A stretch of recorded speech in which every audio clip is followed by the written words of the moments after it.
નમસ્કાર મિત્રો, તમારું બધાનું સ્વાગત છે આપણે એક આ નવા વિડીયોમાં. અને મિત્રો, આજે આપણે વાત કરવાના છીએ કે પીએસઆઈ અને કોન્સ્ટેબલના જે અત્યારમાં હાલ ફોર્મ ભરાવાના ચાલુ છે તેમાં કુલ કેટલા ફોર્મ ભરાણા છે અને આવનારા સમયમાં કુલ કેટલા ફોર્મ હજી આનાથી વધારે પણ ભરાઈ શકે છે તેની પણ અંદાજિત આપણે વાત કરવાના છીએ. તો મિત્રો, છેલ્લે સુધી બન્યા રહેજો.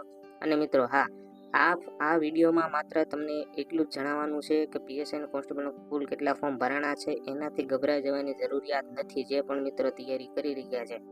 તો મિત્રો, આ જે તમને હું અત્યારે જણાવવાનો છું કે કુલ કેટલા ફોર્મ ભરાણા છે, તે ખુદ મેં કાલ રાતે મારા મિત્રનું ફોર્મ ભરેલું છે અને એના અરજી ક્રમાંક ઉપરથી આપણને ખબર પડે કે આમાં કુલ કેટલા ફોર્મ ભરાણા છે. તો મિત્રો, ચાલો એની વાત કરીએ.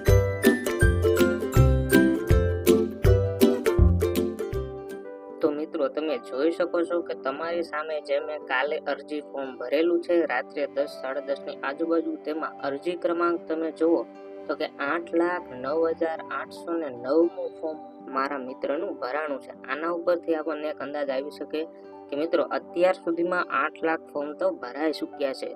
અને આ મિત્રો કાલ રાતે 10:30 આજુબાજુ ફોર્મ ભરેલું છે. આજ સવારથી ફોર્મ અત્યાર સુધી ભરાણા છે એ અલગથી. અને આવા જ વિડીયો મિત્રો હું તમને અપડેટ આપતો રહીશ કે કુલ કેટલા ફોર્મ ભરાણા છે. તો મિત્રો, અમારી ચેનલમાં નવા હોય તો સબસ્ક્રાઈબ તો કરી જ દેજો, કારણ કે આવા વિડીયો તમારા માટે અવારનવાર લાવતા જ રહીએ.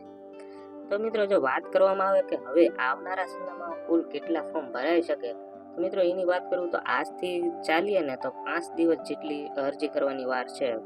તો મિત્રો, 5 દિવસમાં આરામથી 5 લાખ જેવા ફોર્મ, એનાથી વધારે પણ ભરાઈ શકે છે. તો મિત્રો, જો વાત કરવામાં જઈએ ને તો કે કુલ આંકડો 15 લાખની આજુબાજુ હજી આવી શકે છે એવી શક્યતા પૂરેપૂરી છે, કારણ કે ઘણા ખરા મિત્રોના ક્રિમિનલ પૂરા થઈ ગયા હોય છે અને તે છેલ્લા સમયમાં ક્રિમિનલની રાહ જોઈને એને કઢાવવામાં લાગેલા હોય છે. અને હવે આવનારા સમયમાં જે 5 દિવસ બાકી છે તેમાં અરજી ક્રમાંકની સંખ્યામાં ખૂબ જ બહોળા પ્રમાણમાં વધારો થવાનો છે ને થવાનો જ છે, કારણ કે ક્રિમિનલ વાળાને મિત્રો જેને ફોર્મ હજી ભરવાના બાકી છે તે બધા મિત્રો એક જ સાથે ભરશે. એટલે આવનારા સમયમાં જો હજી તમારે ફોર્મ નથી ભરાણું તો ભરી દેજો, કારણ કે આવનારા સમયમાં સાઇટ એટલી બધી ઓવરલોડ થતી હોય છે કે જેનાથી ફોર્મ કન્ફર્મ થતા નથી. તો મિત્રો, આશા કરું છું કે આ વિડીયોમાં તમને ઘણી ખરી ઇન્ફોર્મેશન મળી હશે.